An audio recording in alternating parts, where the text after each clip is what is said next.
अस्सलाम वालेकुम जी। आज मैं आपको सिखा रही हूँ जी कलाकंद बनाना।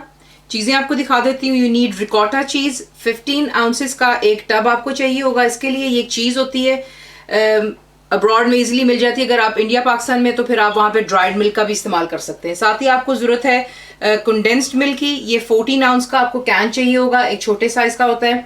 स्वीटेंड कंडेंस्ड मिल्क आपको चाहिए होगा। नट्स आप अपनी मर्जी की डाल सकते हैं। मैं पिस्ताशियोज और आमंड्स इस्तेमाल कर रही हूँ।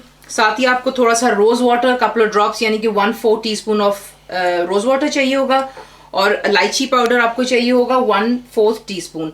तो मैं आपको दिखाती हूँ आपने कलाकंद किस तरह बनानी है। एक पैन लीजिएगा, पहले आप उसमें ऐड करेंगे जो है रिकॉटा चीज, और साथ ही इसमें आप ऐड करेंगे कंडेंस मिल्क।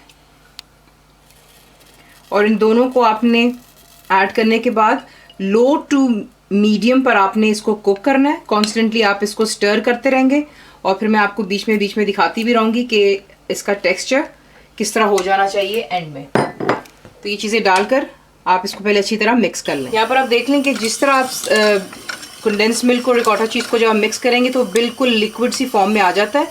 और यहीं पर हमने अब रोज़ वाटर ऐड कर लेना है, इलायची पाउडर ऐड करेंगे और इसको भी अच्छी तरह मिक्स कर लेंगे। और लो टू मीडियम पर आप इसको कुक करेंगे जब तक कि जो लिक्विड है ये इंटायरली ड्राई ना हो जाए और ये थोड़ा गाढ़ा हो जाएगा। तो वो फिर आपको साथ साथ दिखाती रहूँगी, तो इसको साथ साथ हिलाते रहें ताकि नीचे लग ना जाए। यहाँ पर आप देख लें कि मैंने इसके ऊपर एक ढक्कन डाल रखा है, वो इसलिए बिकॉज ये बहुत ज़्यादा स्प्लैटर करता है। और जब आपने बीच में चमचा हिलाना होगा, प्लीज़ मेक श्योर कीजिए कि आप इसे आग से पहले रिमूव कर लें, एक साइड पर रख लें, थोड़ा सा पीछे हट जाएँ और फिर आप इसके अंदर चमचे को जो है या विस्क के साथ में हिला लें तो इट्स मच बेटर। आप देख सकते हैं कि इसका टेक्सचर अब चेंज हो रहा है, इसमें गिल्टियाँ सी बन रही हैं। सो जो मॉइस्चर है वो इसके अंदर में ड्राई होने लगा है। तो हमने इंटायरली जो है इसका मॉइस्चर को ड्राई करना है। फिर मैं आपको आगे आगे साथ साथ दिखाती रहूँगी। तो आप ये देख लें कि इसका जो टेक्स्चर है पहले लिक्विड ही था, अभी थोड़ा थोड़ा लंपी सा होने लग गया, यानी कि इसमें गुलटियाँ सी बननी शुरू हो गई हैं। तो हमने सिर्फ इंटायरली इसी मॉइस्चर को जो है ड्राई करना है। यहाँ पर आप देख लें कि मॉइस्चर जो है तकरीबन सारा ड्राई हो चुका है और इसका जो एंड में कुछ टेक्सचर यूँ हो जाना चाहिए। आप देख रहे हैं कि लंपी सा हो गया हुआ है और अभी भी इसमें थोड़ा सा सिर्फ रह गया है। और जैसे ही ये ड्राई होगा आप कोई भी छोटे साइज़ का ट्रे ले लें, क्योंकि मेरे पास ज़्यादा छोटा ट्रे नहीं है, लेकिन ये नीचे का जो बेस होगा इट विल बी इनफ। इसमें मैं इसको डालकर रख दूँगी। यहाँ पर आप देख लें कि इसको मैंने इसमें डालकर अब सिर्फ क्या है कि इसको आप इक्वली स्प्रेड कर लें विद स्पैचुला और इसे हम ठंडा होने देंगे। रूम टेम्परेचर पे आ जाने के बाद आप इसे फ्रिज में रख लें फॉर एन आवर और सो, और उसके बाद हम इसको जो है काट लेंगे। तो इसके ऊपर आप अपने नट्स अब डाल सकते हैं, जितने आप डालना चाहें वो आपकी अपनी चॉइस पर है।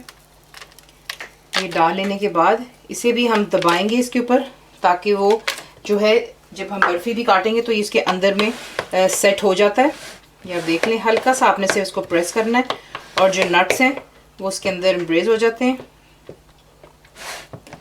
ये आप देख लें।